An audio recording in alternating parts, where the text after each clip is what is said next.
were during the hour which passed before the gentleman appeared. Their powers of conversation were considerable.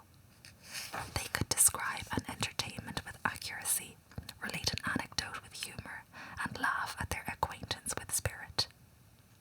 But when the gentleman entered, Jane was no longer the first object.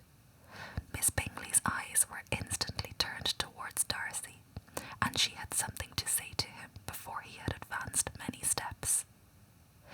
He addressed himself directly to Miss Bennet with a polite congratulation. Mr. Hurst also made her a slight bow and said he was very glad. But the diffuseness and warmth remained for Bingley's salutation. He was full of joy and attention. The first half-hour was spent in piling up the fire, lest she should suffer from the change of room, and she removed at his desire to the other side of the fireplace that she might be farther from the door. He then sat down by her and talked scarcely to anyone else. Elizabeth, at work in the opposite corner, saw it all with great delight. When tea was over, Mr. Hurst reminded his sister-in-law of the card table, but in vain. She had obtained private intelligence that Mr. Darcy did not wish for cards, and Mr. Hurst soon found even his open petition rejected. She assured him that no one intended to play, and the silence of the whole party on the subject seemed to justify her. Mr. Hurst had therefore nothing to do but to stretch himself on one of the sofas and go to sleep. Darcy took up a book, Miss Bingley did the same, and Mrs. Hurst, principally occupied in playing with her bracelets and rings, joined now and then in her brother's conversation with Miss Bennet. Miss Bingley's attention was quite as much engaged in watching Mr. Darcy's progress through his book as in reading her own, and she was perpetually either making some inquiry or looking at his page. She could not win him, however, to any conversation.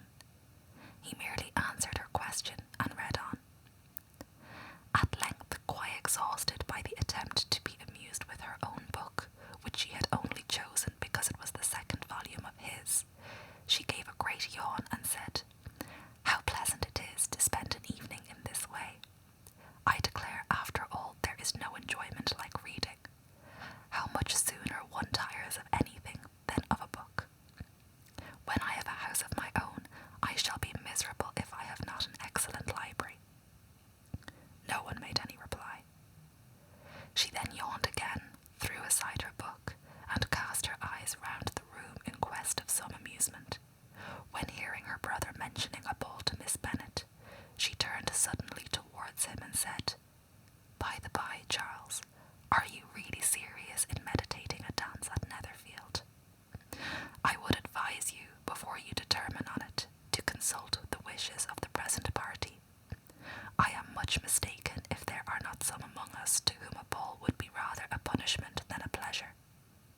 "If you mean Darcy," cried her brother, "he may go to bed if he chooses before it begins. But as for the ball, it is quite a settled thing, and as soon as Nichols has made white soup enough, I shall send round my cards.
Yes, vanity is a weakness indeed, but pride, where there is a real superiority of mind, pride will be always under good regulation. Elizabeth turned away to hide a smile. Your examination of Mr. Darcy is over, I presume, said Miss Bingley, and pray what is the result? I am perfectly convinced by it that Mr. Darcy has no defect. He owns it himself without disguise. No, said Darcy, I have made no such pretension. I have faults enough, but they are not, I hope, of understanding. My temper I dare not vouch for. It is, I believe, too little yielding, certainly too little for the convenience of the world. I cannot forget the follies and vices of others so soon as I ought, nor their offences against myself. My feelings are not puffed about with every attempt to move them. My temper would perhaps be called resentful. My good opinion, once lost, is lost forever. That is a failing indeed, cried Elizabeth. Implacable resentment is a shade in character. But you have chosen your fault well. I really cannot laugh at it. You are safe from me. There is, I believe, in every disposition a tendency to some particular evil, a natural defect which not even the best education can overcome. And your defect is a propensity to hate everybody. And yours, he replied with a smile, is wilfully to misunderstand them. Do let us have a little music, cried Miss Bingley, tired of a conversation in which she had no share. Louisa, you will not mind my waking Mr. Hurst. Her sister made not the smallest objection, and the pianoforte was opened, and Darcy, after a few moments' recollection, was not sorry for it. He began to feel the danger of paying Elizabeth too much attention. Chapter 12. In consequence of an agreement between the sisters, Elizabeth wrote the next morning to her mother to beg that the carriage might be sent for them in the course of the day. But Mrs. Bennet, who had calculated on her daughters remaining at Netherfield till the following Tuesday, which would exactly finish Jane's week, could not bring herself to receive them with pleasure before. Her answer, therefore, was not propitious, at least not to Elizabeth's wishes, for she was impatient to get home.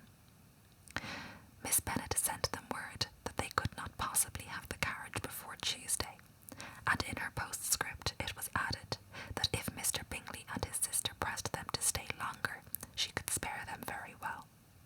Against staying longer, however, Elizabeth was positively resolved, nor did she much expect it would be asked, and fearful, on the contrary, as being considered as intruding themselves needlessly long, she urged Jane to borrow Mr. Bingley's carriage immediately, and at length it was settled that their original design of leaving Netherfield that morning should be mentioned and the request made. The communication excited many professions of concern, and enough was said of wishing them to stay at least till the following day to work on Jane, and till the morrow their going was deferred. Miss Bingley was then sorry that she had proposed the delay, for her jealousy and dislike of one sister much exceeded her affection for the other. The master of the house heard with real sorrow that they were to go so soon, and repeatedly tried to persuade Miss Bennet that it would not be safe for her, that she was not enough recovered, but Jane was firm where she felt herself to be right. To Mr. Darcy it was welcome intelligence. Elizabeth had been at Netherfield long enough. She attracted him more than he liked, and Miss Bingley was uncivil to her and more teasing than usual to himself. He wisely resolved to be particularly careful that no sign of admiration should now escape him, nothing that could elevate her with the hope of influencing his felicity, sensible that if such an idea had been suggested, his behaviour during the last day must have material weight in confirming or crushing it. Steady to his purpose, he scarcely spoke 10 words to her through the whole of Saturday, and though they were at one time left by themselves for half an hour,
and human nature, and had some new extracts to admire and some new observations of threadbare morality to listen to. Catherine and Lydia had information for them of a different sort. Much had been done, and much had been said in the regiment since the preceding Wednesday. Several of the officers had dined lately with their uncle, a private had been flogged, and it had actually been hinted that Colonel Forster was going to be married. Chapter 13. "I hope, my dear," said Mr. Bennet to his wife as they were at breakfast the next morning, "that you have ordered a good dinner today, because I have reason to expect an addition to our family party." "Who do you mean, my dear?" "I know of nobody that is coming, I am sure, unless Charlotte Lucas should happen to call in, and I hope my dinners are good enough for her. I do not believe she often sees such at home. The person of whom I speak is a gentleman and a stranger." Mrs. Bennet's eyes sparkled. "A gentleman and a stranger? It is Mr. Bingley, I am sure. Why, Jane, you never dropped a word of this, you sly thing. Well, I am sure I shall be extremely glad to see Mr. Bingley. But, good Lord, how unlucky! There is not a bit of fish to be got today. Lydia, my love, ring the bell. I must speak to Hill this moment. It is a person whom I never saw in the whole course of my life." This roused a general astonishment, and he had the pleasure of being eagerly questioned by his wife and 5 daughters at once. After amusing himself some time with their curiosity, he thus explained: "About a month ago I received this letter, and about a fortnight ago I answered it, for I thought it a case of some delicacy, and requiring early attention. It is from my cousin, Mr. Collins, who, when I am dead, may turn you all out of this house as soon as he pleases." "Oh, my dear," cried his wife, "I cannot bear to hear that mentioned. Pray do not talk of that odious man. I do think it is the hardest thing in the world that your estate should be entailed away from your own children, and I am sure if I had been you, I should have tried long ago to do something or other about it." Jane and Elizabeth attempted to explain to her the nature of an entail. They had often attempted it before, but it was a subject on which Mrs. Bennet was beyond the reach of reason, and she continued to rail bitterly against the cruelty of settling an estate away from a family of 5 daughters in favour of a man whom nobody cared anything about. "It certainly is a most iniquitous affair," said Mr. Bennet, "and nothing can clear Mr. Collins from the guilt of inheriting Longbourn. But if you will listen to his letter, you may perhaps be a little softened by his manner of expressing himself." "No, that I am sure I shall not, and I think it was very impertinent of him to write to you at all, and very hypocritical. I hate such false friends. Why could not he keep on quarrelling with you, as his father did before him? Why, indeed, he does seem to have had some filial scruples on that head, as you will hear. Dear sir, the disagreement subsisting between yourself and my late father always gave me much uneasiness, and since I have had the misfortune to lose him, I have frequently wished to heal the breach, but for some time I was kept back by my own doubts, fearing lest it might seem disrespectful to his memory for me to be on good terms with anyone with whom it had always pleased him to be at variance. There, Mrs. Bennet. My mind, however, is now made up on the subject, for having received ordination at Easter, I have been so fortunate as to be distinguished by the patronage of the Right Honourable Lady Catherine de Bourgh, widow of Sir Lewis de Bourgh, whose bounty and beneficence has preferred me to the valuable rectory of this parish, where it shall be my earnest endeavour to demean myself with grateful respect towards her ladyship, and be ever ready to perform those rites and ceremonies which are instituted by the Church of England. As a clergyman, moreover, I feel it my duty to promote and establish the blessing of peace in all families within the reach of my influence, and on these grounds I flatter myself that my present overtures of goodwill are highly commendable.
sense in what he says about the girls, however, and if he is disposed to make them any amends, I shall not be the person to discourage him.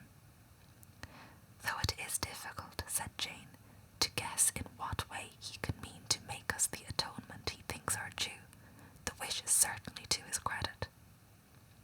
Elizabeth was chiefly struck with his extraordinary deference for Lady Catherine, and his kind intention of christening, marrying, and burying his parishioners whenever it was required. He must be an oddity, I think, said she. I cannot make him out. There is something very pompous in his style. And what can he mean by apologizing for being next in the entail? We cannot suppose he would help it if he could. Can he be a sensible man, sir? No, my dear, I think not. I have great hopes of finding him quite the reverse. There is a mixture of servility and self-importance in his letter which promises well. I am impatient to see him. In point of composition, said Mary, his letter does not seem defective. The idea of the olive branch perhaps is not wholly new, yet I think it is well expressed. To Catherine and Lydia, neither the letter nor its writer were in any degree interesting. It was next to impossible that their cousin should come in a scarlet coat, and it was now some weeks since they had received pleasure from the society of a man in any other colour. As for their mother, Mr. Collins's letter had done away with much of her ill will, and she was preparing to see him with a degree of composure which astonished her husband and daughters. Mr. Collins was punctual to his time, and was received with great politeness by the whole family.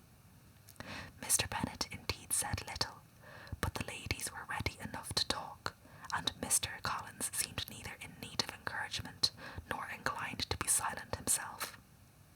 He was a tall, heavy-looking young man of 25. His air was grave and stately, and his manners were very formal. He had not been long seated before he complimented Mrs. Bennet on having so fine a family of daughters, said he had heard much of their beauty, and added that he did not doubt her seeing them all in due time well disposed of in marriage. This gallantry was not much to the taste of some of his hearers, but Mrs. Bennet, who quarrelled with no compliments, answered most readily. You are very kind, sir, I am sure, and I wish with all my heart it may prove so, for else they will be destitute enough. Things are settled so oddly. You allude, perhaps, to the entail of this estate. Ah, sir, I do indeed. It is a grievous affair to my poor girls, you must confess. Not that I mean to find fault with you, for such things I know are all chance in this world. There is no knowing how estates will go when once they come to be entailed. I am very sensible, madam, of the hardship to my fair cousins, and could say much on the subject, but that I am cautious of appearing forward and precipitate. But I can say to assure the young ladies that I am come prepared to admire them. At present I will not say more, but perhaps when we are better acquainted. He was interrupted by a summons to dinner, and the girls smiled on each other. They were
The subject elevated him to more than usual solemnity of manner, and with a most important aspect he protested that he had never in his life witnessed such behaviour in a person of rank, such affability and condescension.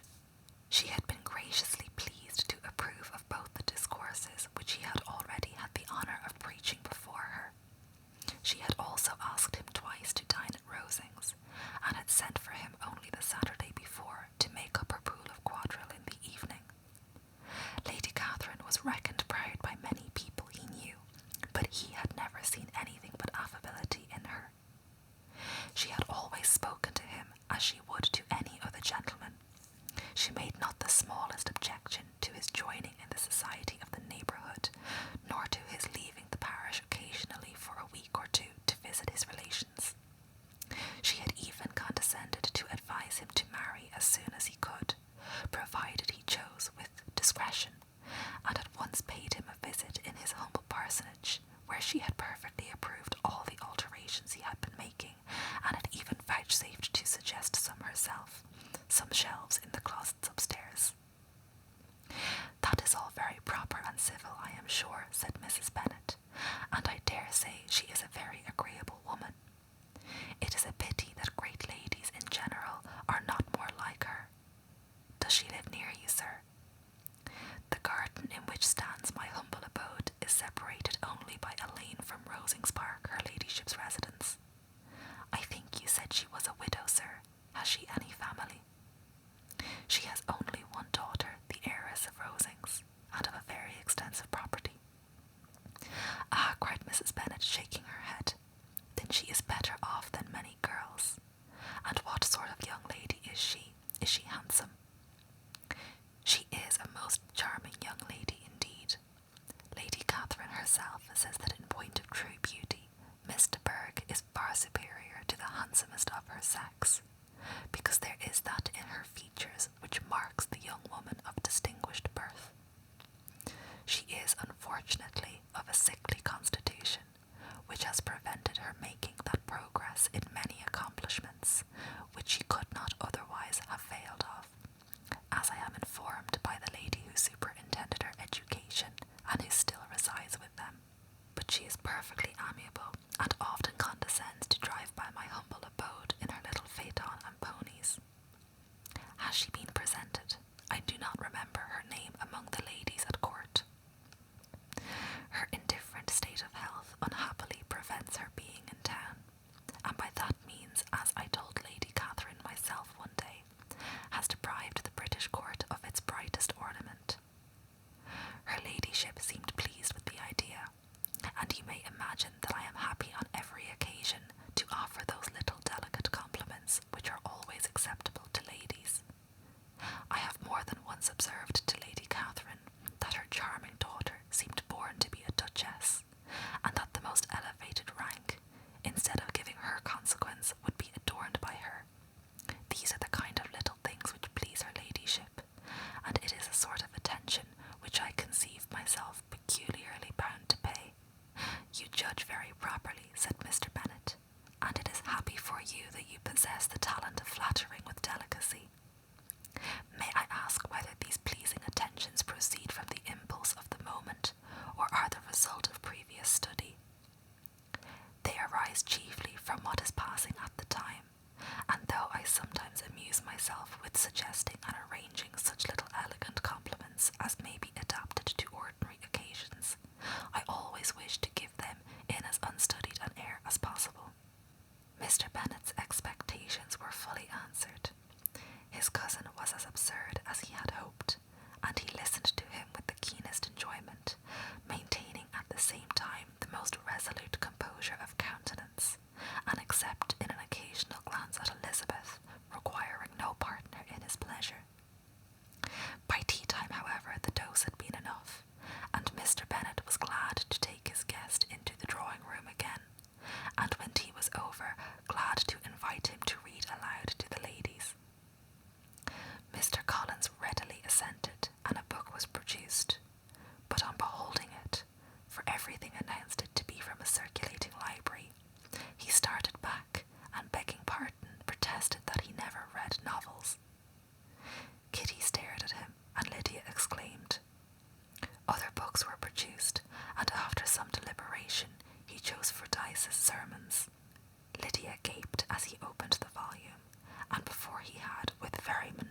solemnity read 3 pages, she interrupted him with, "Do you know, Mamma, that my Uncle Phillips talks of turning away Richard, and if he does, Colonel Forster will hire him.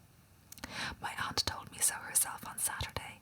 I shall walk to Meryton tomorrow to hear more about it, and to ask when Mr. Denny comes back from town." Lydia was bid by her 2 eldest sisters to hold her tongue, but Mr. Collins, much offended, laid aside the book and said, "I have often observed how little young ladies are interested by books of a serious stamp, though written solely for their benefit.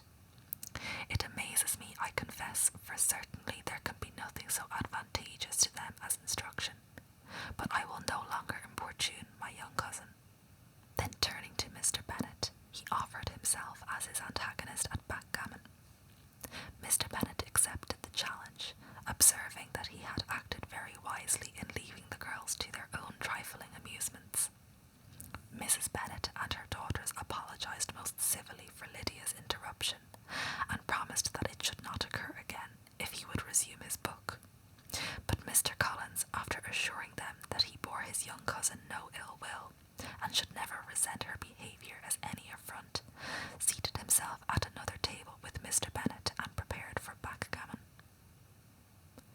Chapter 15.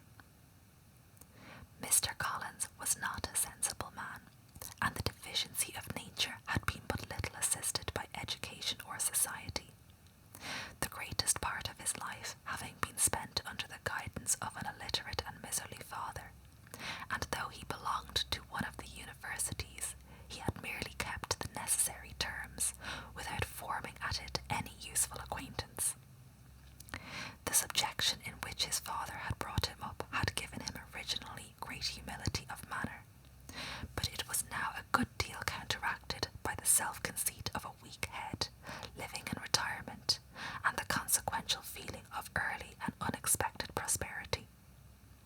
A fortune chance had recommended him to Lady Catherine de Bourgh when the living of Hunsford was vacant, and the respect which he felt for her high rank, and his veneration for her as his patroness, mingled with a very good opinion of himself, of his authority as a clergyman, and his right as a rector, made him altogether a mixture of pride and obsequiousness, self-importance and humility. Having now a good house and very sufficient income, he intended to marry, and in seeking a reconciliation with the Longbourn family, he had a wife in view, as he meant to choose one of the daughters if he found them as handsome and amiable as they were represented by common report. This was his plan of amends, of atonement, for inheriting their father's estate, and he thought it was an excellent one, full of eligibility and suitableness, and excessively generous and disinterested on his own part. His plan did not vary on seeing them. Miss Bennet's lovely face confirmed his views, and established all his strictest notions of what was due to seniority, and for the first evening she was his settled choice. The next morning, however, made an alteration, for in a quarter of an hour's tete-a-tete with Mrs. Bennet before breakfast, a conversation beginning with his parsonage house, and leading naturally to the avowal of his hopes that a mistress for it might be found at Longbourn, produced from her, amid very complacent smiles and general encouragement, a caution against the very Jane he had fixed on. As to her younger daughters, she could not take upon her to say, she could not positively answer, but she did not know of any prepossession. Her eldest daughter, she must just mention, she felt it incumbent on her to hint, was likely to be very soon engaged. Mr. Collins had only to change from Jane to Elizabeth, and it was soon done while Mrs. Bennet was stirring a fire. Elizabeth, equally next to Jane in birth and beauty, succeeded her, of course,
the street.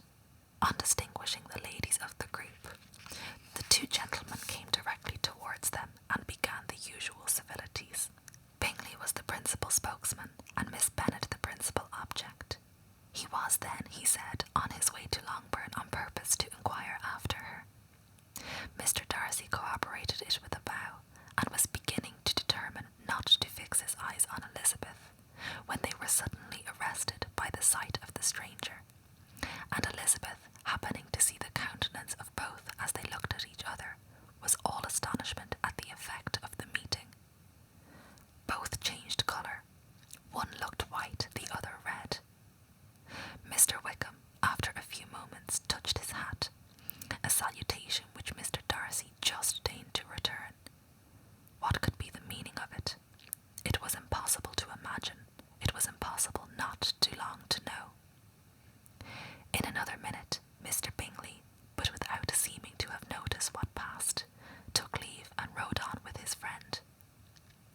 Mr. Denny and Mr. Wickham walked with the young ladies to the door of Mr. Phillip's house, and then made their bows, in spite of Miss Lydia's pressing entreaties that they would come in, and even in spite of Mrs. Phillips throwing up the parlour window and loudly seconding the invitation. Mrs. Phillips was always glad to see her nieces, and the two eldest, from their recent absence, were particularly welcome, and she was eagerly expressing her surprise at their sudden return home, which, as their own carriage had not fetched them, she should have known nothing about, if she had not happened to see Mr. Jones's shop-boy in the street, who had told her that they were not to send any more draughts to Netherfield, because the Miss Bennets were come away, when her civility was claimed towards Mr. Collins by Jane's introduction of him.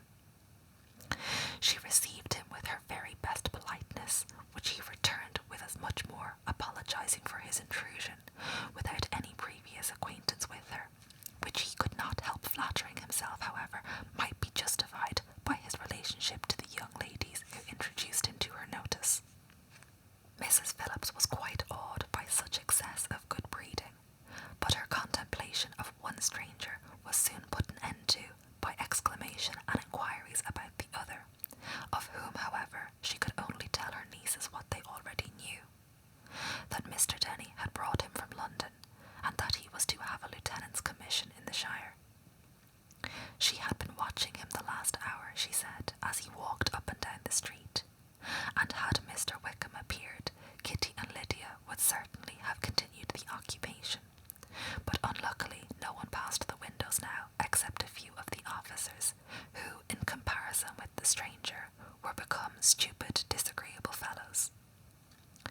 Some of them were to dine with the Phillipses the next day, and their aunt promised to make her husband call on Mr. Wickham and give him an invitation also, if the family from Longbourn would come in the evening. This was agreed to, and Mrs. Phillips protested that they would have a nice, comfortable, noisy game of lottery tickets, and a little bit of hot supper afterwards. The prospect of such delights was very cheering, and they parted in mutual good spirits. Mr. Collins repeated his apologies in quitting the room, and was assured with unwavering civility that they were perfectly needless. As they walked home, Elizabeth related to Jane what she had seen pass between the two gentlemen, but though Jane would have defended either or both, had they appeared to be wrong, she could no more explain such behaviour than her sister. Mr. Collins, on his return, highly gratified Mrs. Bennet by admiring Mrs. Phillips's manners and politeness. He protested that, except Lady Catherine and her daughter, he had never seen a more elegant woman, for she had not only received him with the utmost civility, but had even pointedly included him in her invitation for the next evening, although utterly unknown to her before. Something he supposed might be attributed to his connection with them, but yet he had never met with so much attention in the whole course of his life. And that's the end of chapter 50.